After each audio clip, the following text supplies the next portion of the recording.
Eagle পাখিটাই হচ্ছে India. আর এই ম্যাপটা যেটা আমার, এই মানচিত্রটা এবার আঁকড়ায় ধরেছিল, এটা হচ্ছে 16ই ডিসেম্বর।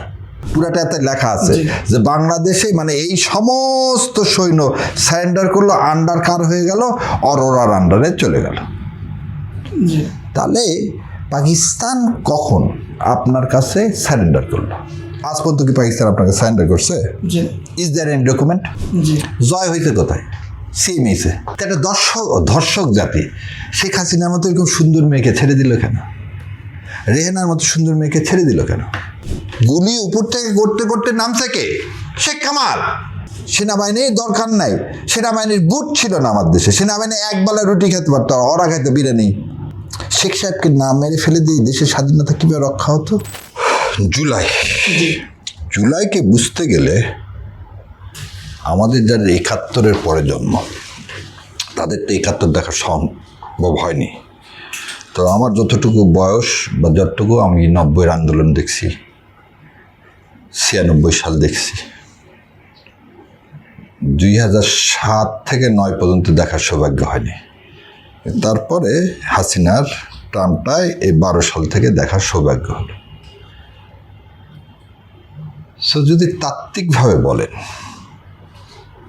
আমি এক জায়গায় বলছিলাম যে 7ই নভেম্বর হচ্ছে বাংলাদেশের প্রথম স্বাধীনতা যুদ্ধের বিজয় দিবস।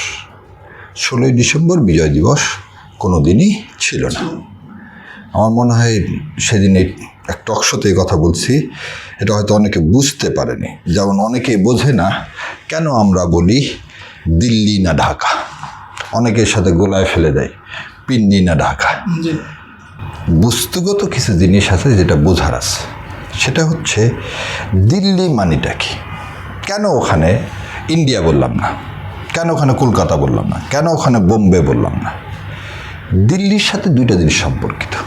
একটা হচ্ছে 1912 সালে কিন্তু কলকাতা থেকে রাজধানী চলে যায় কোথায়? দিল্লিতে। এটা যাওয়ার পিছনে প্রধান কারণ ছিল বাঙালি, বা তখন তো আর বাংলাদেশ ছিল না, এই বঙ্গভূমির সবসময় বলা হতো এরা রাজনৈতিক দিক থেকে অনেক প্রোগ্রেসিভ। এবং গোখলে একটা কথা বলছিল, what Bengal's think today India thinks tomorrow. So এই বাঙালিকে যদি রাজনীতি থেকে বাদ দিতে হয়, তাহলে প্রশাসনিক কেন্দ্রকে শিফট করতে হবে। তাহলে কলকাতা থেকে দিল্লি যাওয়াটা এটা রাজনৈতিক ক্ষমতার হস্তান্তর। কার থেকে হস্তান্তর? বাঙালির হাত থেকে নন বেঙ্গলিদের হাতে। এবং দেখবেন 1757 যে পরাজয়টা হয়েছিল, সে সূর্যটা, অস্তিমিত সূর্যটা পুরাপুরি ডুবে গেল এই 1912 সালে। তাহলে প্রথম কথা হলো দিল্লিতে গেল নন বেঙ্গলিদের হাতে। এই নন বেঙ্গলিরা যারা ছিল দিল্লিতে রাজনীতি নিয়ন্ত্রণকর্তা হিসাবে আবির্ভূত হলো, তারা এটা সবসময় দেখলেন যে আমাদেরকে ভাগ করা হয়েছে 1757 থেকে ধর্মের ভিত্তিতে না, আমাদেরকে কিসের ভিত্তিতে ভাগ করা হলো? ইংরেজ এখানে এসে দেখলো কাউকে যদি শোষণ করতে হয় তাহলে তাকে ভাগ করতে হয়। এখানে বহু ভাষার লোক, তাহলে ভাষা দিয়ে তো ভাগ করার যাবে না। এখানকার মানুষের আচার আচরণ কালচারও আলাদা, ভাগ করা যাবে না। কিন্তু ওই একটা জিনিস দেখলো, মুসলমানরা হচ্ছে স্বাধীন চেতা, এবং সবচেয়ে বেশি মুসলমানরাই হচ্ছে প্রতিরোধ সংগ্রাম গড়ে তুলছে এই ইন্ডিয়ার, মানে পাকিস্তান এবং ইন্ডিয়াকে, সেই সময় ইন্ডিয়ান সাবকন্টিনেন্টকে ব্রিটিশ শাসন করার 200 বছরে সবচেয়ে বেশি মুসলমানেরা প্রতিরোধ সংগ্রাম গড়ে তোলে। যেমন আপনি দেখেন শরীয়তুল্লাহ, ফরাজি আন্দোলন, দুদু মিয়া, তারপর আপনি আসেন তিতুমিরের বাঁশের কেল্লা। এই বাঁশের কেল্লাটা আবার ওই যে দিল্লি কেন বুঝতে বললাম, আপনি একটা জিনিস চিন্তা করেন তো, কামান আছে আর সামনে বাঁশ নিয়ে লোক দাঁড়ায় আছে, তাকে আপনি আজকে হলে কী বলবেন? আহমক বলবেন না? অবশ্যই। কিন্তু একটা লোক তার জীবন দেওয়ার জন্য জানে সে মারা যাবে, কিন্তু সেটাকে সে কী করতেছে? কবুল করে নিচ্ছে। কী জন্যে? সই দেওয়ার জন্যে। কী জন্যে? সই দেওয়ার জন্য। এই উদাহরণটা আল্লাহ সুবহানাহু ওয়া তাআলা কোথায় দিলেন? সূরা কাহাফে। পাহাড়ের গুহায় ছেলেরা কেন গেছিল? যখন আপনি ঈমান আপনি পালন করতে পারছেন না, তখন আপনাকে কি করতে হবে? 3টা কাজ তো, জি অবশ্যই, প্রতিরোধ করতে হবে, আর সবচেয়ে লাস্টেরটা হচ্ছে কি? ঘৃণা করতে হবে। জি। আর এইগুলোর কোনটা সম্ভব না হলে হিজরত করতে হবে। এই দেশের মানুষ কোথায় হিজরত করে যাবে? হিজরত করে কোথায় যাবে? পারস্যতে যাবে না, যার তো কোনো জায়গা নেই। তখন সেটা আমার শ্রেয় কি? প্রতিরোধ করা এবং শহীদি তামান্নাটাকে গ্রহণ করা। তিতুমির তাই করছে। কামানের সামনে বাঁশের কেল্লা, কামানের সামনে বাঁশের কেল্লা। আপনি জানেন যে আপনি শহীদ হতে যাচ্ছেন। জি। আসেন টিপু সুলতান, হায়দ্রাবাদ, সেখানেও কামান, এবং সেখানে কি জীবনের শেষ মুহূর্ত পর্যন্ত আপনি দেখতেছেন পুরা ভারতবর্ষ ইংরেজরা দখল করে নিচ্ছে, আপনি তার বিরুদ্ধে কিন্তু যুদ্ধ করলেন এবং শেষ নিঃশ্বাস ত্যাগ করার আগ পর্যন্ত আপনি লড়ে গেলেন। কিসের জন্যে? স্বাধীনতার জন্য। তো ইংরেজের মাথায় প্রথমেই দিছে যে এই মুসলমানকে যদি দাবায় রাখা না যায় তাহলে এখানে আমি শাসন করতে পারবো না। আপনি খেয়াল করে দেখেন 1857 সালে সিপাহি মিউটিনি কারা করছে? মুসলমানেরা।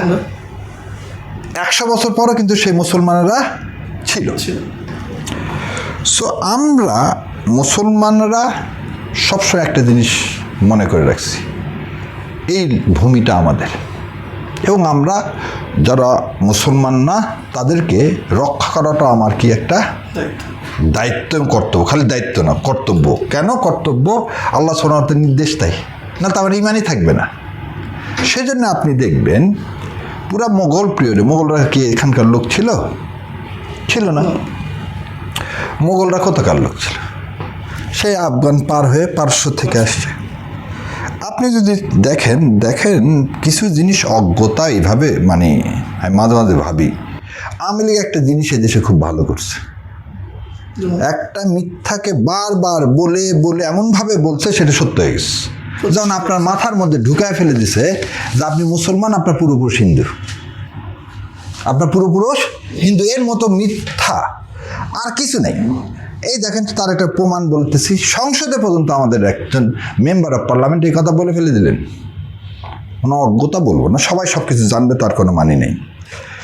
উনি বললেন যে সুফিবাদের মাধ্যমে এই উপমহাদেশে কি আসছে? এই বেঙ্গলে ইসলাম আসছে। এই কথাটা ঠিক না। এই উপমহাদেশে চিটাং, চট্টগ্রাম, এই নামটা কিন্তু ফার্সি নাম। চট্টগ্রাম নামটা হচ্ছে ফার্সি নাম। আরবেরা এখানে জাহাজ নিয়ে আরব বণিকরা ব্যবসা করতে আসছে এবং তাদের মাধ্যমে ইসলাম এখানে প্রচার হয়েছে। এটা গেল নাম্বার 1। নাম্বার 2, হিন্দু ধর্মের আগে এখানে কি ছিল? দাবির সম্প্রদায় যারা ছিল, এই দাবির কারা জানেন? নূহ নবীর ছেলে। তারা কিসে বিশ্বাস করতেন? এক ঈশ্বরবাদে বিশ্বাস করতেন। এই দাবিদদেরকে বারবার পরাজিত করছে কারা? এই পাল সাম্রাজ্য পর্যন্ত যদি আপনি আসেন, ব্রাহ্মণদের যে ধর্ম সেটাই তো হিন্দু ধর্ম। তার আগে তো মানুষ এই বৌদ্ধর কথা বলতেন, তারাও কি এক ঈশ্বরবাদের তো বিশ্বাস করে বৌদ্ধরা? তারা কি অগ্নি উপাসক? না। কোরআনের সাথে ইসলামের সাথে সমস্যাটা কোন জায়গায়? ইসলাম বলতেছে আমরা এক আল্লাহতে বিশ্বাস করি। লা মানে হচ্ছে না, আল্লাহ ছাড়া আর কোনো খোদা নাই। তো যে এক ঈশ্বরবাদে বিশ্বাস করে ওই সময় তার কোরআন ছিল না। আমাদের সময় কোরআন আসলো যখন, তো পরের টুকুন সাফিক্স যোগ হলো মুহাম্মাদুর রাসূলুল্লাহ সাল্লাল্লাহু আলাইহি ওয়াসাল্লাম। তাই আমি এই জন্যে আপনাকে অনেক পিছনে নিয়ে গেলাম যে আমরা যারা এই প্রকৃত সত্যটা বুঝবো না, তাহলে আমার পূর্বপুরুষ কিন্তু হিন্দু না, হিন্দুরও পূর্বপুরুষ আছে। আর যদি আমি মুসলমান হই তাহলে আমাকে বিশ্বাস করতে হবে আদম আলাইহিস সালাম থেকে শুরু। তাহলে আমার পূর্বপুরুষ কোনো দিনই কি ছিল না? হিন্দু ছিল না। তারপর একটা কথা শুনি, শ্রীলঙ্কায় একটা পাহাড় আছে, সে পাহাড়কে বলা হয় অ্যাডামস পিক। তো ওখানে বলে যে আদম আলাইহিস সালাম ওখানে আসছে। তাই আমি জানি না সত্য মিথ্যা, এটা তো ইতিহাসের কথা। যদি এসে থাকে তাহলে আপনি কিভাবে বলতেছেন আপনার পূর্বপুরুষ এখানে হিন্দু ছিল? সিদ্ধার্থ কার নাম ছিল জানেন? বুদ্ধের নাম ছিল। সিদ্ধার্থ ছিল একজন হিন্দু রাজা, ব্রাহ্মণের পুত্র। সে কি অহিংসা প্রচার করছে, কিসের বিরুদ্ধে? একটা ধর্ম পরে আবর্তন হয়েছে, সে ধর্মের নাম কি ধর্ম? আপনি হচ্ছে ব্রাহ্মণ ধর্ম। তারও আগে যদি আর্যরা আসে, আর্যরা কোথা থেকে আসছে? সো আপনি যদি এইভাবে যদি সার্কেল খুঁজতে যান, ডিম আগে না মুরগি আগে, এই জন্যে এই বিষয়ে তর্ক করা যাবে না। কিন্তু কোনো দিনই প্রথম সত্য হচ্ছে, আমরা যদি মুসলমান হই, প্রথম কথা আমাদের বিশ্বাস করতে হবে, তাই না? জালিকাল কিতাবুল লা রাইবা ফিহি হুদাল লিল মুত্তাকিন, এই কিতাবের সন্দেহ না যারা মুত্তাকিন, যারা বিশ্বাসী, তাই না? তাহলে আপনি বিশ্বাস করলে প্রথম বিশ্বাস করতে হয় কি? আপনার আদম এবং হাওয়া। তাহলে কখনোই আপনার পূর্বপুরুষ কি হবে না? অমুসলিম। দ্বিতীয় আপনাকে বলতে হবে, আল্লাহ সুবহানাহু ওয়া তাআলা বলছে তোমার পূর্বপুরুষ হচ্ছে আদম আলাইহিস সালাম, তারপরে কে? ইব্রাহিম আলাইহিস সালাম, তারপরে কে? ইব্রাহিম আলাইহিস সালাম। কিন্তু ইব্রাহিম থেকে আসছে ইসমাইল, ইসমাইল থেকে মুহাম্মদ রাসূলুল্লাহ সাল্লাল্লাহু আলাইহি ওয়াসাল্লাম। তাহলে আমি কিভাবে বলতেছি আমার পূর্বপুরুষ হিন্দু ছিল?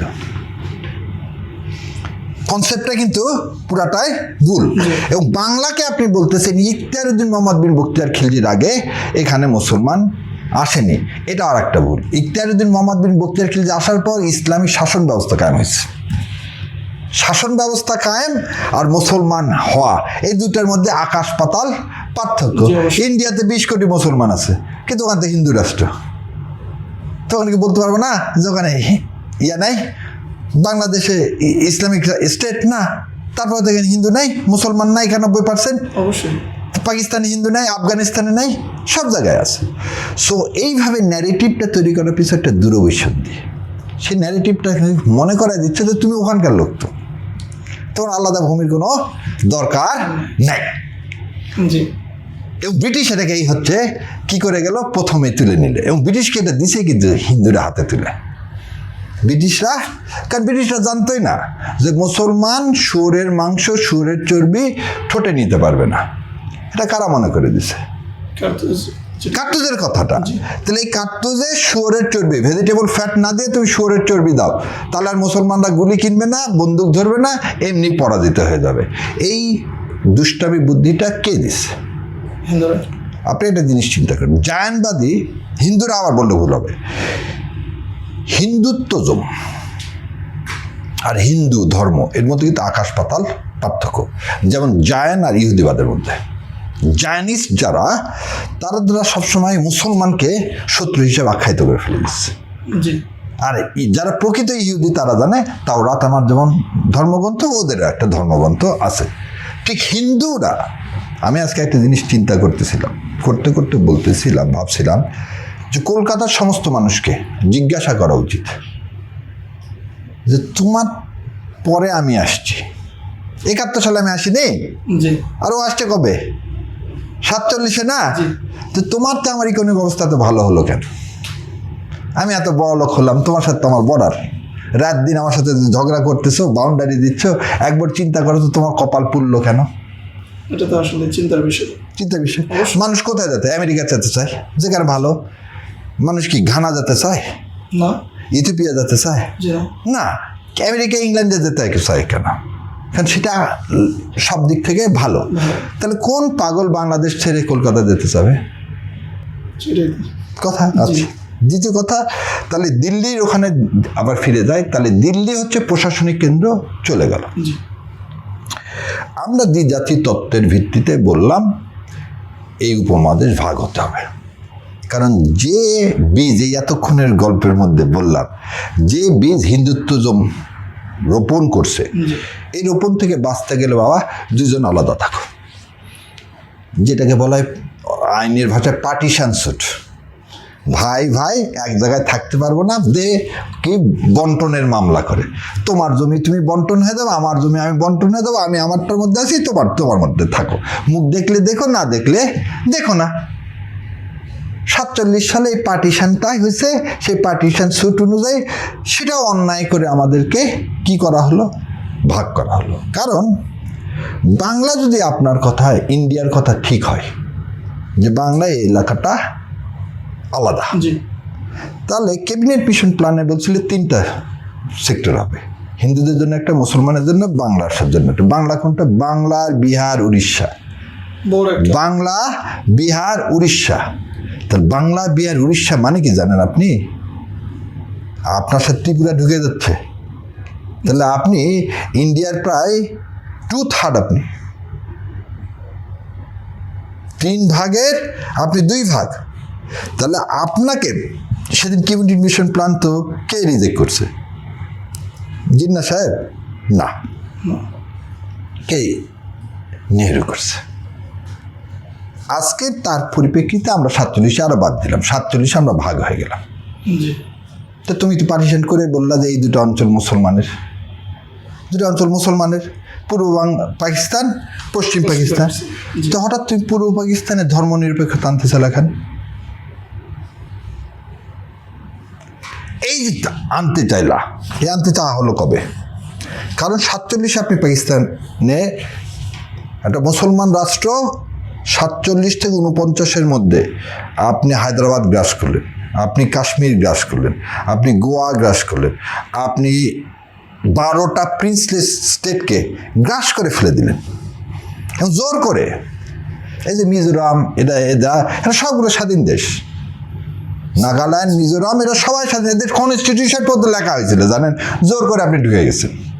সিকিম তো 71-এর পরে, আমি সিকিম পরে আসতেছি। আপনি এই পর্যন্ত আপনার কর্মকাণ্ড কি? তাহলে আপনি একটা আগ্রাসী রাষ্ট্র হিসাবে পরিণত হলেন। এই আগ্রাসী ভাবটা কি? যেটা 1945 সালে সারা বিশ্ব বলল সাম্রাজ্যবাদ প্রসার হবে না। সাম্রাজ্যবাদ কাকে বলে? জোর করে আর একটা রাষ্ট্রকে খেয়ে ফেলে দেওয়া।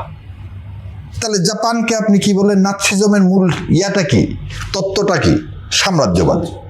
সাম্রাজ্যবাদ মানে কি? ইকোনমিক সাম্রাজ্যবাদ না, অ্যাকচুয়াল ভূখণ্ড গ্রাস করা। তাহলে এই দ্বিতীয় বিশ্বযুদ্ধের পরে অ্যাকচুয়াল ভূখণ্ড গ্রাস করলো কে? দিল্লি না, ভারত না, দিল্লি। কারণ দিল্লিতে হচ্ছে কি, এই যত প্রশাসনিক চিন্তা হচ্ছে কার মধ্যে? দিল্লি থেকে। এখানে কি ভারতের এই 150 কোটি মানুষের সে আছে? ভারতের 150 কোটি মানুষ কি বলতেছে? 150 কোটি মানুষের আবার কথা শোনেন। এই 150 কোটি মানুষের শিখরা আলাদা স্বাধীন ভূমি চায়নি? আজও চায় না? জি অবশ্যই চাই। তাহলে সেখানে কিন্তু কাশ্মীরে আলাদা থাকতে চায়। তাহলে সেখানে যদি এই 150 কোটি মানুষের মধ্যে এই 7 সিস্টারটা আলাদা, বাঙালিরা তো আলাদা, যদি এরকম আলাদা করেন তাহলে 17 প্রদেশটা আলাদা। এটা আসলে 17টা রাষ্ট্র, যেটাকে জোর করে ভারত দখল করে রাখছে। এই দখলটা করে রাখছে কে? দিল্লির বাবুরা। জি। এবং এই জন্যই বাবুরা যাতে দখল করতে পারে সেজন্য সাউথ ব্লক তৈরি করছে। কি ব্লক? South block. এই সাউথ ব্লক নিয়ে কেউ কোনো কথা বলার সাহস পাবে না। যে সাউথ ব্লকেরই হচ্ছে সন্তান হচ্ছে র। সাউথ ব্লকেরই সন্তান হচ্ছে র। এই দুইটাই পরিচালনা হয় কোথায় থেকে? দিল্লি থেকে। এই দিল্লির কাজটা হচ্ছে এই উপমহাদেশে অস্থিরতা তৈরি করে রাখা। ওই যে সাম্রাজ্যবাদ, ভারত যে সাম্রাজ্যবাদ শুরু করছে সেটা কিন্তু সিকিম পর্যন্ত এসে থেমে গেছে। কিন্তু তার চিন্তা ছিল সিকিম না, কিন্তু তার চিন্তা ছিল এই ইস্ট পাকিস্তানকে গিলে খাওয়া। এবং সে তাত্ত্বিকভাবে এটা পারেনি কার জন্য? চায়নার জন্য। সে জায়গায় আসতেছে। তাহলে যারা এটা বোঝে না তারাই বলে যে না, দিল্লি না, ইন্ডিয়া না ঢাকা। আর ইন্ডিয়া ঢাকা হয়? ইন্ডিয়াতে একটা দেশ, ঢাকাতে একটা রাজধানী। ওই জন্য অনেকে বলে পিন্ডি। রাওয়ালপিন্ডিকে এখন রাজধানী আছে পাকিস্তানের ইসলামাবাদ। তাহলে পিন্ডি যাবে কোনোভাবে?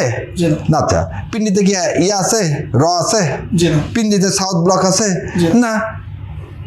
পাকিস্তান বাংলাদেশকে গ্রাস করার জন্য 16ই ডিসেম্বর পর থেকে আজ পর্যন্ত 55 বছরে কোনোদিন এক করছে? আপনি 73 সালে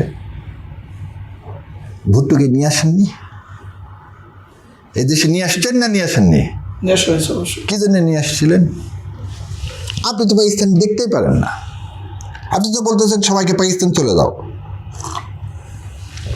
সেই পাকিস্তানকে কেন আনলেন আপনি? কি জন্য আনলেন বলেন? ও শেখও বুঝে গেছিল যে ইন্ডিয়া যা নিয়ে গেছে, ভিক্ষা করা ছাড়া আর কোনো উপায় নাই। যে নিয়ে গেছে সেও ভিক্ষুক, সে তো আপনাকে কি দান করবে? তাহলে দান করলে কার কাছে যেতে হবে? যার ক্ষমতা আছে তার কাছে। ক্ষমতা আল্লাহর লোকরা হচ্ছে মুসলমানরা, তারা হচ্ছে মিডল ইস্ট। আর তার মিডল ইস্ট হচ্ছে ভুট্টো সাহেব পাকিস্তানের কথা সারা জীবন শোনে। পাকিস্তান হচ্ছে মিডল ইস্টের সৌদি আরব থেকে শুরু করে ওআইসির যতগুলো কান্ট্রি আছে সবাই হচ্ছে কীভাবে পাকিস্তান হচ্ছে তাদের অভিভাবক। জি এদের কিন্তু ভুট্টোকে টেনে নিয়ে আসছিল, যাই তো মিসকিন, আমি তো দেশ চালাবো কেমন করে। সহযোগিতার আশায়। হ্যাঁ, কিন্তু পারেনি নিতে। কে নিতে দেয়নি? ওই দিল্লীশ্বর। সেই জন্যে যারা এই কনসেপ্টটা বোঝে না, আর এতগুলো কথা বলার পিছনে কারণ হচ্ছে ৭১ আমরা দেখিনি। আর ৭১-এর ১৬ই ডিসেম্বর বিজয় নাই এই কারণে, এই যে বললাম যে একটা দেশ আজকে কেন ৫৫ বছর পর বলতে হচ্ছে শেখ হাসিনা তলাবিহীন ঝুরি হিসাবে রেখে গেছে। শেখ সাহেব তো একই কথা বলছিল যে ৭১-এ পুরো পশ্চিম পাকিস্তান আমাদেরকে তলাবিহীন ঝুরি রেখে গেছে, তাই না? তাহলে বটমলেস বাস্কেট যুদ্ধের পরে যা ছিল জুলাই মাসেও তাই। আচ্ছা, ২৫শে মার্চ কালো রাত্রির আগ পর্যন্ত এই দেশের সমস্ত মানুষ কি ছিল? পাকিস্তান। পাসপোর্ট কি? পাকিস্তান। পরিচয় পাকিস্তান। ভাষা তো বিভিন্নটা, ইন্ডিয়াতেও তো আছে, কিন্তু আপনি রাষ্ট্রীয়ভাবে কি? পাকিস্তান। তো তাহলে আপনার সাথে ২৫শে মার্চ কে আক্রমণ করলো? কাকে? পাকিস্তান সেনাবাহিনী কার উপর আক্রমণ করছে? এ দেশের ইপিআর পুলিশ সাধারণ মানুষের উপর। এটাই তো কথা। তাহলে ইয়াহিয়াস কি কোন দেশে ছিল? ভিনগ্রহে হয়েছিল, সে তো পাকিস্তানি। তাহলে পাকিস্তান সরকার তার নিজের দেশের লোকের উপরে কি করলো? আক্রমণ করলো। আচ্ছা, এবার আসেন, জুলাই মাসে শেখ হাসিনা কোন দেশে? বাংলাদেশে আক্রমণ করলো কার উপরে? দেশীয় জনগণের উপরে। আচ্ছা, ৭০ সালের ভোট বা আইয়ুব খানের সময় ভোট দেওয়া হয়নি, গণতন্ত্র ছিল না। তা হাসিনার সময় কি গণতন্ত্র ছিল? না। ভোট বলে কিছু ছিল না। আপনি শেখ সাহেব কেন ৭ই মার্চে ভাষণ দিয়ে কেউ বললেন এবারের সংগ্রাম মুক্তির সংগ্রাম, স্বাধীনতা সংগ্রাম বলে আবার বক্তব্য শেষ করলেন জয় পাকিস্তান বলে। আবার আপনি ৭ তারিখ থেকে কিন্তু ২৫ তারিখ পর্যন্ত ইয়াহিয়ার ভুট্টোর সাথে মিটিংও করলেন। তার মানে আপনি কিন্তু ৭ তারিখে কোনো ঘোষণা স্বাধীনতার দেননি, ২৫ তারিখ রাত পর্যন্ত আপনি দেননি। তাহলে এই যে আওয়ামী লীগ মানে মুখে ফ্যাপড়া তুলে ফেলে দিছে স্বাধীনতার ঘোষক শেখ মুজিবুর রহমান, একটা ডকুমেন্ট দেখান তো নাই। আচ্ছা, তার যে কথা, তাহলে উনি স্বাধীনতা চাননি, উনি কি চাইছিলেন? ক্ষমতা। কি জনগণ ভোট দিছে, সে ভোটে আমাকে ক্ষমতা দাও। এদেশের মানুষ ২৪ সালে প্রথমে কি চাইছে? যে হাসিনা অন্যায় অবৈধভাবে আছে। আচ্ছা, ৬ দফা দেওয়া হয়েছিল কি জন্যে? যে পশ্চিম পাকিস্তান আমাদেরকে চুষে খাচ্ছে, তাই তো? বৈষম্য আন্দোলন, ২৪-এর আন্দোলন কি দিয়ে শহীদ? বৈষম্য দিয়ে। এবং ওখান থেকে শুরু হয়ে আমরা দেখালাম যে ইন্ডিয়া, শেখ হাসিনা নিজে বলে দিছে ইন্ডিয়াকে যা দিছিস তা কোনোদিন ইন্ডিয়া ভুলবে না। তাহলে তো it is an admitted fact. তাহলে ২৪ আর ৭১ এক। তাহলে ৭১-এ আমি যুদ্ধ ঘোষণা করলাম কার সাথে? পাকিস্তান বাহিনীর সাথে, যারা বাঙালি ছিল না, নন বেঙ্গলি ছিল। তাহলে এবারে আমি হাসিনা কি বাঙালি ছিল? আচ্ছা, এইখানে প্রশ্ন হচ্ছে হাসিনা বাঙালি না, হাসিনা হচ্ছে ভারতীয়। হাসিনা হচ্ছে ভারতীয়। দুইটা জিনিস বুঝেন। আপনাকে যখন পৃথিবীতে ছেড়ে দেওয়া হবে তখন মুসলমানদের সাথে আর একজন শয়তানও আসে, একই আপনার ছায়ার সাথে, তার নাম কারিম। সে আপনাকে সবসময় পথভ্রষ্ট করতে চাবে। আওয়ামী লীগের সাথে একটা কারিন আছে, সেই কারিনের নাম ইন্ডিয়া। আওয়ামী লীগের সাথে একটা কারিন আছে, সেই কারিনের নাম হচ্ছে ইন্ডিয়া। তাহলে আপনি তাহলে দুটাই বোঝা গেল, ২৫ তারিখ এবং জুলাই ১। এবার কেন বলতেছি ১৬ই ডিসেম্বর স্বাধীনতা যুদ্ধে বিজয় দিবস না? ১৬ই ডিসেম্বর যে ইনস্ট্রুমেন্ট অফ সারেন্ডার, সেখানে স্বাক্ষর করা আছে জেনারেল অরোরার এবং নিয়াজি সাহেবের। সাক্ষী হিসাবে এম.এ. ওসমানী আছে না? ওসমানী সাহেব ছিলেন সিলেটে, ইন্ডিয়াতেও না কিন্তু, আবার মনে রাখেন ১৬ই ডিসেম্বর ওসমানী সাহেব ছিলেন সিলেটে। ওসমানী সাহেবের হেলিকপ্টারে ইন্ডিয়া গুলি করলো যাতে সে ঢাকা আসতে না পারে। তাহলে যার আপনি যদি আমার কাছে স্যারেন্ডার না করেন, আমি কি বলতে পারবো আপনি আমার কাছে স্যারেন্ডার করছেন? তাহলে আপনি পাকিস্তান স্যারেন্ডার করলেন কার কাছে? ইন্ডিয়ার কাছে। তো যুদ্ধটা কি ইন্ডিয়ার পাকিস্তানের ছিল? অবশ্যই না। ইন্ডিয়ার তো কোনো ভূখণ্ডে যুদ্ধ হচ্ছে না। পাকিস্তানের মধ্যে ইন্ডিয়া ঢুকে গেল, পাকিস্তানের মধ্যে ইন্ডিয়া ঢুকে গেল না, অবশ্যই ঢুকে যে পাকিস্তান বাহিনী পরাজিত হলো, ইন্ডিয়ার কাছে স্যারেন্ডার করলো। এটা কি ওই সাম্রাজ্যবাদের অংশ না? অবশ্যই তা স্যারেন্ডার করলেন কার কাছে? ইন্ডিয়ার কাছে। ইন্ডিয়ার এবার আসেন 16ই ডিসেম্বরের পর থেকে, এবং বাংলাদেশের সকল অঞ্চল কিন্তু একসাথে মুক্ত হয়নি। না, এই মুক্তাঞ্চল যেটা বলছে সেখানে কিন্তু ইন্ডিয়ান বাহিনী আসছে। তাহলে আপনি যে মুক্ত করলেন, করে ইন্ডিয়ান বাহিনী আসলো, হ্যাঁ আমরা একটা মানচিত্র পাইছি, আমরা একটা পতাকা পাইছি। কবে পাইছি? 16ই ডিসেম্বর। এটা আর একটা মিথ্যা। 16ই ডিসেম্বর আপনি মানচিত্র পাননি, পতাকাও পাননি। কেন বললাম? 16ই ডিসেম্বর যদি মানচিত্র এবং পতাকা পেয়ে থাকেন, আমি দেশবাসীর কাছে ভালো মতো বলতেছি, 16ই ডিসেম্বর যদি আপনি মানচিত্র এবং পতাকা পেয়ে থাকেন, মেজর জলিলকে ডিসেম্বর মাসে ভারতীয় বাহিনী অ্যারেস্ট করলো কেন? তাহলে ভারতীয় বাহিনী থাকবে কি থাকবে না সিদ্ধান্ত নিব আমি। অবশ্যই তাহলে আমার দেশের মানুষকে আপনি অ্যারেস্ট করতেছেন, সমস্ত জেলায় ডিসি বসালেন ইন্ডিয়ানদেরকে, কিভাবে? আপনার তো একটা সরকার আছে, মুজিবনগর সরকার আছে না, আপনি বলতেছেন আপনার সর্বাধিনায়ক নাই, একে খন্দকার নাই। আবার দেখুন এই ছবির মধ্যে একে খন্দকার দাঁড়ায় আছে পিছনে, তো একে খন্দকারের প্রেজেন্ট থাকা অবস্থা আপনাকে সই করতে দিল না। এবং ওই ইনস্ট্রুমেন্টের সেকেন্ড প্যারাগ্রাফে দেখবেন পুরাটা এতে লেখা আছে যে বাংলাদেশে মানে এই সমস্ত সৈন্য সারেন্ডার করলো, আন্ডার কার হয়ে গেল, অরোরার আন্ডারে চলে গেল। জি তাহলে পাকিস্তান কখন আপনার কাছে সারেন্ডার করলো? আজ পর্যন্ত কি পাকিস্তান আপনাকে সারেন্ডার করছে? জি is there any document? Why you are saying you got the independent? আপনি কিভাবে বলতেছেন যে আপনাকে যে ভারতের বয়ানটা কি, যে তারা আমাদের স্বাধীনতা গিফট করছে, জি এটাই হবে, তাই না? তাহলে এই যে বয়ানটা, আপনার একবার লজ্জা হয় না? আপনি বলেন 30 লক্ষ শহীদ হয়েছে, 30 লক্ষ কোথাকার লোক শহীদ হয়েছে? ইন্ডিয়ান সোলজার না বাংলাদেশের মানুষ? তো বাংলাদেশের মানুষ যদি শহীদ হয়ে থাকে, তাহলে আপনি আমাকে বলেন স্যারেন্ডারটা আমার কাছে করবেন, যুদ্ধে তো জয়লাভ করলাম আমি। জি ভূগোলটাও তো আমার।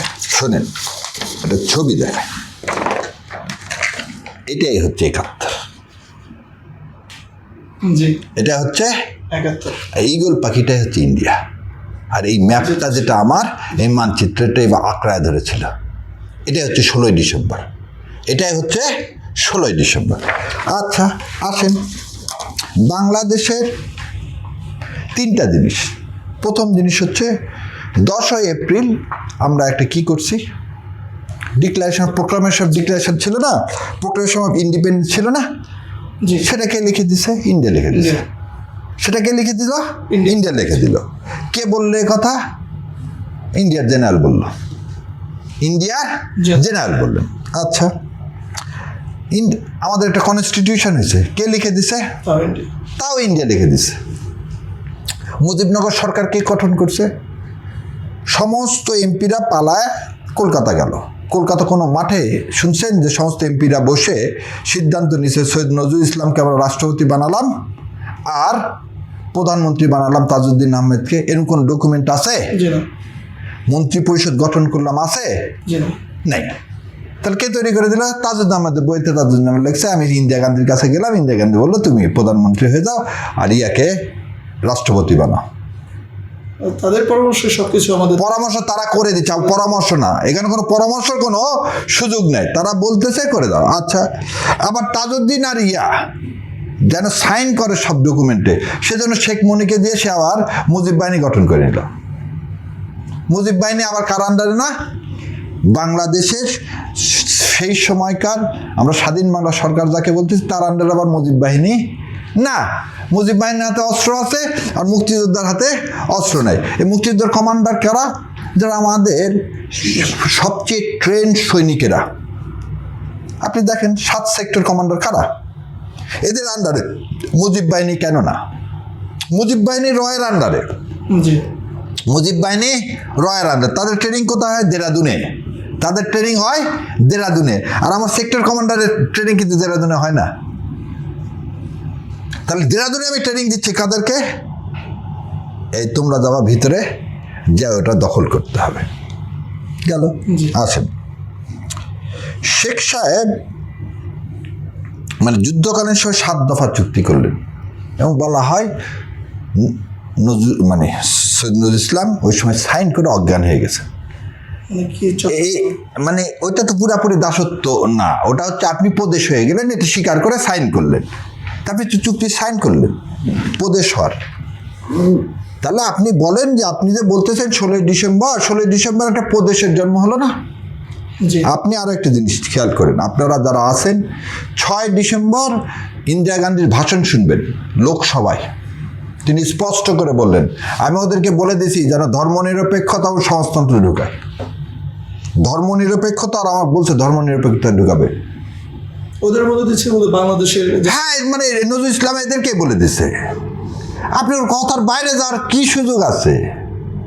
কোনো সুযোগ নাই। আচ্ছা, আপনি জানেন 7 দফা সাইন না করার পর্যন্ত আপনাকে কোনো আর্মস অ্যামিউনিশন আগস্ট মাস পর্যন্ত দেয়নি। তাহলে আপনি যুদ্ধ শুরু হলো মার্চে, এপ্রিল, মে, জুন, জুলাই, আগস্ট মাসে পাইলেন এবং আপনাকে বললো 20 মাইল বর্ডার থেকে 20 মাইলের মধ্যে তুমি যুদ্ধ করবা, তার ভিতরে যেতে পারবে না তুমি, মুক্তি ফৌজ। আচ্ছা, আর নভেম্বর মাসে আসছে হচ্ছে মুজিব বাহিনী, নভেম্বর মাসে আসছে মুজিব বাহিনী। এই যে নাম কি রেন্টু, উনি তো মুক্তিযোদ্ধা। ওনার বইতে দেখেন উনি কি বলছেন, কবে উনি তো মুজিব বাহিনীর ট্রেনিং নিয়ে আসছেন দেরাদুন থেকে। বলেন যে উনি কবে আসছে, তার নভেম্বর মাসে এরা আসলো, ডিসেম্বরের 3 তারিখ থেকে হলো যুদ্ধ। পাকিস্তানের সাথে আপনি যুদ্ধটা করলেন কখন? হ্যাঁ, সেটাই তো। আচ্ছা, যুদ্ধ হলে কি হয়? না, সেখানে বিপ্লব আর যুদ্ধের মধ্যে কিন্তু পার্থক্য আছে। যুদ্ধ হলে কি হবে, আপনার দ্বিতীয় বিশ্বযুদ্ধের ছবি দেখেন, ট্যাঙ্ক যাচ্ছে, বোম্বিং করতেছে, বিল্ডিং সব উড়ে যাচ্ছে। একটা ছবি দেখেন তো ঢাকা শহরের এরকম বোম্বিং আলা ঘর বাড়ি, বলেন না? এমন কিছু হয়নি তো। না না, 32টা ভেঙে দিছে। এখন যে অবস্থা 32-এর, 71-এ কি 32-এর অবস্থা ছিল? জি না, ছিল না। শেখ হাসিনার স্বামী ওয়াজেদ মিয়া কোথায় ছিল? বলেন না, কোথায় ছিল? সেও তো পাকিস্তানি ছিল, ঢাকায় ছিল। অ্যাটমিক এনার্জি কমিশনে চাকরি করছে, প্রতি মাসে বেতনটা নিছে পাকিস্তান সরকারের কাছে। আচ্ছা। ওই রেন্টুর বই পড়ে দেখেন, শেখ সাহেবের মা অসুস্থ হয়ে পড়ছিল, সেটা জানা না হলে টিক্কা খান হেলিকপ্টারে করে ওই গোপালগঞ্জ থেকে শেখ সাহেবের মাকে নিয়ে আসা সিএমএসে ট্রিটমেন্ট করাইছে। জি জয় হইতে কোথায়? সিএমএসে। তো একটা ধর্ষক জাতি শেখ হাসিনার মতো এরকম সুন্দর মেয়েকে ছেড়ে দিল কেন? রেহেনার মতো সুন্দর মেয়েকে ছেড়ে দিল কেন? ও জানে যার বাপ ভারতের সাথে আতাত করে বিচ্ছিন্নতাবাদী আন্দোলন করে এই দেশটাকে ভাগ করে দিতে চাচ্ছে, তাদের উপর আপনি রিভেঞ্জ নেবেন না? প্রথম কাজ, আপনার তো গন্ডগোল লাগলে তাকে আমি আপনাকে না পারলে আপনার ছেলে মেয়েকে ধরবো না? অবশ্যই। শেখ হাসিনা তাই করছে কি না? অবশ্যই করছি। যে বাড়িতে গেছে মেজর সাহেবকে পায়নি, তার বউকে তুলে নিয়ে আসেনি? অবশ্যই। প্রেগনেন্ট মেয়েকে তুলে নিয়ে আসেনি? লাথি দিয়ে তার পেটের বাচ্চা নষ্ট করেনি শেখ হাসিনা? জি, তো শেখ হাসিনা তো বললেন যে আপনারা বলতে চাচ্ছেন যে সে খুব সভ্য মানুষ, তাহলে কি করতে হবে? এই জন্যে বলা হয় যে আমি তখন বললাম যে আওয়ামী লীগ মিথ্যা বলতে বলতে সত্যতা পূরণ করতে চাই। যেমন এখন তারা লাগছে আমার পিছনে লেগে, এখন করতে চাচ্ছে কি, আচ্ছা শাহরিয়ার সাহেবকে তো কোনো কিছুতে আটকানো যাচ্ছে না, ওনার চরিত্রটা কোনোভাবে অ্যাসাসিন করা যাক। আচ্ছা, তো চরিত্র অ্যাসাসিন না করতে হলে তো হবে না, চরিত্র অ্যাসাসিন না করতে পারলে কীভাবে বাড়া যায়? ঠিক আছে, একটা গল্প বানায় ফেলার জন্ম নিয়ে। জানেন, আমার বাবা মার বিয়ে হয়েছে, আমার 2 চাচাও শহীদ হয়েছে, আমার 2 মামাও শহীদ হয়েছে। আমার এক মামা আর্মিতে ছিল, এক মামা এই রাজারবাগে পুলিশের প্রথম দিনই তিনি শহীদ হয়েছে। আর আমার 2 চাচা তারা ইউনিভার্সিটির ছাত্র। আচ্ছা আচ্ছা।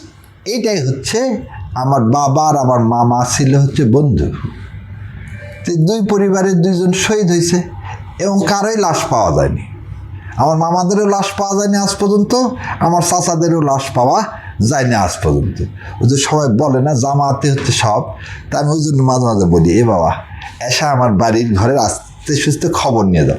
আমার বাড়িতে, আমার গ্রামের বাড়িতে আগুন ধরে দেওয়া হয়েছে জানেন।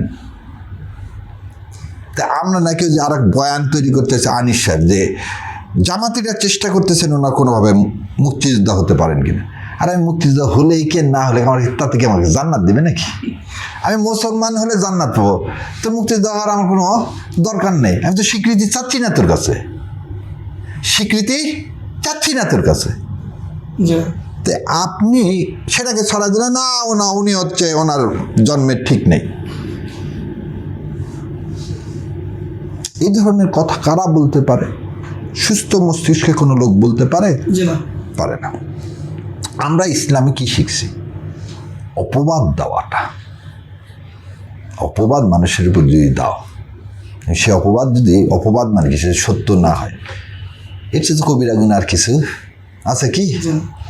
ওইটাই ফিরতি নিজের দিকেই। আচ্ছা, আমি তা জানি না, আমি বরং হাসি যে এদের ঠিকানা পেলে আমি ফলমূল পাঠিয়ে দিতাম, কারণ আমার গুনাতে তার কাছে ট্রান্সফার হয়ে যাচ্ছে। আচ্ছা আচ্ছা, এবং আওয়ামী লীগ যত এটা কমার্শিয়ালাইজেশন করবে তত আমার গুনাহ হালকা হয়ে যাবে আল্লাহর ইচ্ছায়। এবং আল্লাহ যদি এই ইয়াতে যদি আমাকে জান্নাত কবুল করে। সো যে কথার মধ্যে ছিলাম, তাহলে প্রথম বোঝা গেল আমরা দিল্লি না ঢাকা, এরা যারা বোঝে না তারা এই কথাটা বলে। সেকেন্ডলি হচ্ছে, তাহলে আমি দেখালাম যে স্বাধীনতার মধ্যে যা যা হলো একটাও এদেশের মানুষের সিদ্ধান্তের কোনো কাজ না। আপনি জানেন যে প্রথম ফরেন সেক্রেটারি কে ছিল? খন্দকার মোস্তাক সাহেব। এই সরকার, মুজিবনগর সরকারের পররাষ্ট্রমন্ত্রী ছিল খন্দকার মোস্তাককে জাতিসংঘ ডাকলো জুলাই মাসে। পাকিস্তান রাজি হয়েছে, তুমি যা যা চাও 6 দফার সব মেনে নিবে, আসো এখানে চুক্তি সাইন করো। কি করো? চুক্তি সাইন করো, করে তোমরা ফেডারেল স্টেট হয়ে যাও। ইন্ডিয়া জানতে পারে কি করছে জানেন? খন্দকার মোস্তাককে জেলখানায় দিয়ে দিচ্ছে। যাতে না যেতে পারে। জেলখানায় খালি দিয়ে না, সঙ্গে সঙ্গে তাকে রিজাইন করাইছে, পদ থেকে। করায় তারপরে সেখানে আব্দুল সামাদ আজাদকে দেওয়াইছে। যে আব্দুল সামাদ আজাদকে গার্ড দিয়ে নিয়ে গেছে ইয়াতে, যে আব্দুল সামাদ আজাদ বলছে ওটা কোনো আপোষ চলবে না। তার মানেটা কি? আমার ইচ্ছেতে আমার ইচ্ছা 6 দফা, জি আমি ভোট দিছি কি আমার ক্ষমতা আমি করব, আমরা দুটা ফেডারেল স্টেট হব। জি, এটা তো শেখ সাহেব মেনেই নিলেন। সেটা যখন জুলাই মাসে মেনে নিল, এটা তো আবার অন্যরা বয়ান দিয়েছে। তাহলে জুলাই পর্যন্ত যে আত্মাহতি হয়েছে সেটার কি হবে? তা আমি যদি বলি 13 সালে শাপলা চত্বর হত্যা হয়েছে, তারপর 18 সালে বিএনপি ইয়াতে যায়নি, আওয়ামী লীগের সাথে নির্বাচনে যায়নি, তখন তো আমি বিএনপি বলতে পারতো 13 সালে তো তুমি হত্যা করে ফেলছো। জামাত তো বলতে পারতো আমার সব নেতৃবৃন্দকে তুমি জুডিশিয়াল কিলিং করে ফেলে দিচ্ছ দেশের স্বার্থে। তাহলে তোমার দেশে যারা এই বয়ানগুলো দিচ্ছে তারা কিন্তু কি হচ্ছে, এই বয়ান আলারা আবার ওপার থেকে যা শিখায় দেয় দিল্লি আলারা, এই প্রভুরা সেটাই বলে। আচ্ছা, তাহলে বোঝা গেল আপনার সরকারও আপনার না, এই সরকারটাও চলতেছে দিল্লির কথা মতো। যারা বলে যে আমি বহু জায়গায় চ্যালেঞ্জ করছি, আল্লাহর ওয়াস্তে ববিতাকে জিজ্ঞাসা করেন, শহীদুল্লাহ কায়সার যখন বাসা থেকে বাড়াইছিল তখন যে ব্রিগেডিয়ার সাহেব ছিল সে ইন্ডিয়ান ব্রিগেডিয়ার ছিল না পাকিস্তানি ব্রিগেডিয়ার ছিল? 72 সালে জানুয়ারি মাসে ইন্ডিয়ান ব্রিগেডিয়ার ছিলেন। এবং ওই ব্রিগেডিয়ার সাহেবই ফোন কেটে দিলেন ববিতাদের এখানে, এবং কি করে দিলেন, আর কখনো ফোন ধরেননি। এই সত্যটা কেন স্বীকার করেন না? এবং আমি যখন ডকুমেন্ট দিয়ে দেখাই তখন বলেন সাহেব খালি বই পুস্তক নিয়ে আসে। আমরা যদি দেখি যে বুদ্ধিজীবীগুলো তাহলে সবগুলো হত্যা করছে কি জন্যে? যে বেছে বেছে হত্যা করছে কাদেরকে? যারা ভারতীয় আধিপত্যবাদ মেনে নেন। এবং আরেকটা জিনিস চিন্তা করেন, যাদেরকে হত্যা করছে তারা এই 9 মাস তো ঢাকাতেই আছে রে ভাই। তাই তো হত্যাই করবো 25 তারিখের পর মার্চ মাসে করতে পারতাম, তো এপ্রিল মাসে করতে পারতাম, মে মাসে করতে পারতাম। যখন একটা সেনাবাহিনী বিপর্যস্ত, 16 তারিখে আমি সারেন্ডার করব, এই সিদ্ধান্ত কি 16 তারিখ সকালে হয়েছে? এরকম দিন হতে পারে? একটা ওয়েল ট্রেন্ড আর্মি, তারা একটা দেশ খালি সারেন্ডার হওয়া না, একটা অংশ আপনার হাফ অফ দ্য অংশ চলে যাচ্ছে, এটা কি 1 মিনিটের ডিসিশন? অবশ্যই না। এই ডিসিশন তারও আগে পাকাপাকি হয়ে গেছে। 14 তারিখে এই ডিসিশন পাকাপাকি হয়ে গেছে, বা তারও আগে হয়ে গেছে, যখন বিভিন্ন ভূখণ্ড আস্তে আস্তে ইন্ডিয়ার হাতে নভেম্বর থেকে হয়ে গেল। তাহলে আমার প্রশ্ন হচ্ছে 14 তারিখে আপনি কয়জন বুদ্ধিজীবী মারা গেছে আমাকে লিস্টে দেন তো। 14 তারিখে যে বুদ্ধিজীবী মারা গেল তার কি সবাই তো বলতে 14 তারিখে চোখ বেঁধে তুলে নিয়ে গেছে, মারা যায় 16 তারিখের পর মেরে ফেলে দেয়নি। আপনি কিভাবে জানলেন? আপনি রায়ের বাজার বদ্ধভূমি আবিষ্কার করলেন কবে? রায়ের বাজারের বদ্ধভূমি আবিষ্কার করলেন কবে? এবং এই লোকগুলো এই 9টা মাস থাকলেন, সরকারের বেতন তুললেন, ডেলি হাজিরা দিলেন, যে ডাক্তার সে হাসপাতালে গেলেন, রুগী দেখলেন, মুক্তিযোদ্ধাদের চিকিৎসা করলেন, মুক্তিযোদ্ধাদের চিকিৎসা করলেন, তাকে হঠাৎ 14 তারিখে মারবো কেন? সবই তো পরিকল্পিত। তাহলে তাহলে 16 তারিখে যারা বলতেছেন আপনি একটা মানচিত্র পাইছেন, আসলে আপনি তো তখনও, কারণ আপনি সারেন্ডার তো পাকিস্তান আপনার সাথে করেন। আচ্ছা, স্বাধীনতার মধ্যে ইন্ডিয়াতে গেছিলেন মৌলানা আব্দুল হামিদ খান ভাসানী, কেন তাকে আটক করে রাখলেন? মুজিব বাহিনী দিয়ে যুদ্ধকালীন সময় বামফ্রন্টের নেতাদেরকে আপনি কিভাবে কেন মেরে ফেললেন? মুজিব বাহিনী এসে তো পাকিস্তানি বাহিনীর সাথে যুদ্ধ করবে, সে এসে এদেশের মুক্তিযোদ্ধাদেরকে মারল কেন? আচ্ছা, আপনি স্বাধীন হয়েছে, শেখ সাহেব আসলো, আসার আগে ইন্ডিয়াতে কেন 25 বছরের চুক্তি করলেন? ইন্ডিয়াতে কথা দিয়ে যে আসলেন 25 বছরের চুক্তির আগে সেনাবাহিনী ফিরে গেছে না। এই আমি অনেক জায়গায় বলছি, জেনারেল উবান আসলেন রক্ষী বাহিনী তৈরি করে দেওয়ার জন্য, কাদেরকে দিয়ে? মুজিব বাহিনীর ছেলেবেলা, ওই দেরাদুনের ট্রেনিং প্রাপ্তগুলোকে দিয়ে তিনি রক্ষী বাহিনী তৈরি করলেন, এবং এর মধ্যে ইন্ডিয়ান সোলজার থেকে গেল। চীন কি বললো? চীন বললো আমাদের স্বীকৃতি দিতে কোনো অসুবিধা নেই, কিন্তু ইন্ডিয়ান সোলজার থাকা চলবে না, এটা ইন্ডিয়ার এক্সপানশন হওয়া যাবে না। ইন্ডিয়ার যদি এক্সপানশন হয় তাহলে আমি এখানে স্বাধীনতা দিব না। এ কথা কবে বলছে? 72 সালের নভেম্বর মাসে ইউএনএ যখন তার ভেটো ক্ষমতা প্রয়োগ করে। তাহলে আপনার দেশ স্বাধীন, আপনার দেশে বহিরা সৈন্য থাকলো কেমন করে? এবং 72 থেকে 75 পর্যন্ত, 75 কেন বললাম, আপনি 47-এ ছিলেন আড়াই তেকবীর, 17 নভেম্বর সিপাহী এবং জনতা সবাই কিন্তু নারায় তকবীর ধরে দিচ্ছে। তাহলে 47 আমি যে নারায় তকবীর, সে নারায় তকবীর আবার ফিরে আসলো কবে? 7 নভেম্বর 1975-এ, এবং জানায় দেওয়া হলো ভারতের আধিপত্যবাদ আমরা মানি না। শেখ সাহেবকে সে সময় মেরে ফেলে না দিয়ে কি উপায় ছিল? তিনি তো ভারতের হাতে বাকশাল তৈরি করে ভারতের হাতে অঙ্গরাজ্য বানায় ফেলে দিলেন। ইতিহাস বড় নির্মম। সে সময় যারা শেখ সাহেবকে মেরে, আমি যদি বলি, আপনি শেখ কামাল তো প্রথমে গোলাগুলি শুরু করছে, গুলি উপর থেকে করতে করতে নামছে কে? শেখ কামাল। আপনি 30,000 সৈন্যকে মেরে ফেলে দিয়েছেন। প্রথমে একটা দেশকে মানে উইক করতে গেলে কি করতে হয় জানেন? তার সেনাবাহিনীকে দুর্বল করতে হয়। কি করতে হয়? সেনাবাহিনী। আপনি রক্ষী বাহিনী গঠন করে বলে সেনাবাহিনী দরকারই নেই, প্যারামিলিশিয়া গঠন করে আপনি বললেন সেনাবাহিনীর দরকার নাই। সেনাবাহিনীর বুট ছিল না আমার দেশে, সেনাবাহিনী একবেলা রুটি খেতে পারতো, ওরা খেতে বিরিয়ানি। শেখ সাহেবকে না মেরে ফেলে দিয়ে দেশের স্বাধীনতা কীভাবে রক্ষা হতো? আজকে যারা বলতেছেন শেখ সাহেবকে হত্যাকারীদের বিচার করছেন, এখন আমি যদি বলি যে 72 সাল এবং 71 সালে 1.5 থেকে 2 লক্ষ বিহারিকে হত্যা করছে কারা? তাদের বিচার কে করবে? বিহারিরা কোথায় গেল? বিহারিদের সম্পদ কোথায় গেল? পাকিস্তান তো তুলে নিয়ে যেতে পারেনি। যখন অনেকে বল না, বয়ান দিচ্ছে যে ইন্ডিয়া তো নেইবার, তাকে আপনি তুলে নিয়ে যাবেন কিভাবে? মানচিত্র চেঞ্জ করতে পারেন না। আরে বাবা, তাদের যে মিল সম্পদগুলো ছিল বিহারিরা তুলে নিয়ে পাকিস্তান গেছে কোনো বিহারি? আপনি এই বিহারিদেরকে রক্তস্নাত করলেন কেন? 75-এর বাচ্চার কথা মনে হয়। আর ওই 71 সালে আপনি একটা বাচ্চাকে এই মুজিব বাহিনী এভাবে পা ধরে ওয়ালে বাড়ি দিয়ে মেরে ফেলে দিচ্ছে, এবং তার ঘিলু ছিটকা চারিদিকে চলে গেছে। জানেন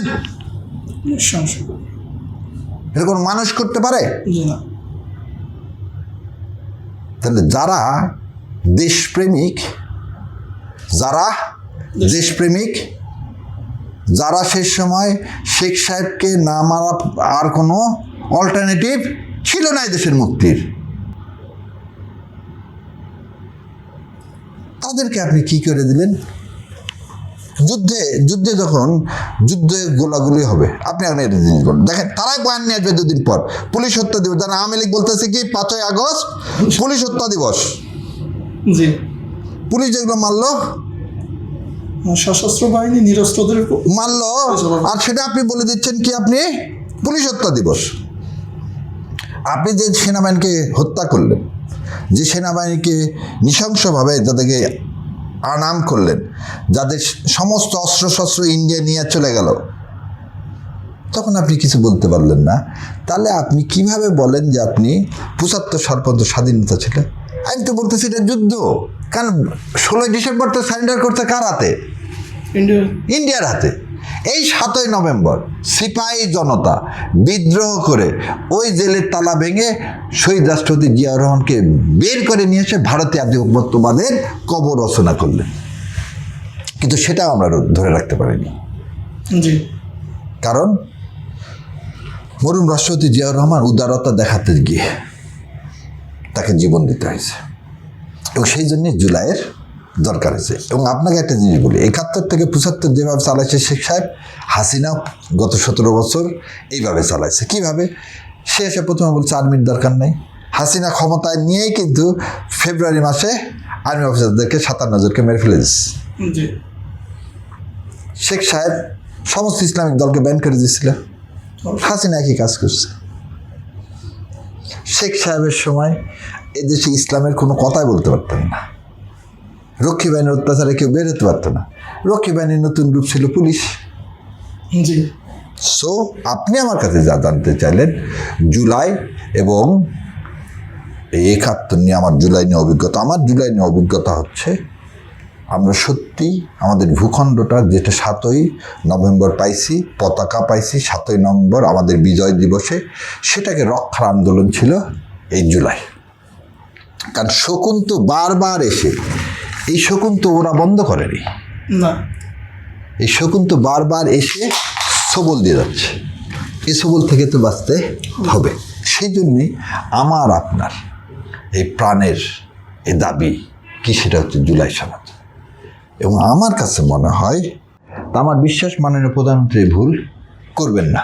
শুরুতে যতটুকু দেখছিলাম, এখন তো দেখতেছি না, আল্লাহর ইচ্ছা অনেকখানি পরিবর্তন হয়েছে, এবং আমি আশাবাদী উনি অবশ্যই জুলাই সনদকে বাস্তবায়ন করবেন। কারণ উনি সহ আমরা সবাই বাঁচতে চাই, উনি সহ আমরা সবাই বাঁচতে চাই। তো ওনার পিতার মতো যদি ওনার আল্লাহ না করে কিছু হয়, তাহলে এই পুরো জাতিটাও কিন্তু তার সাথে সাথে মৃত্যুবরণ করবে।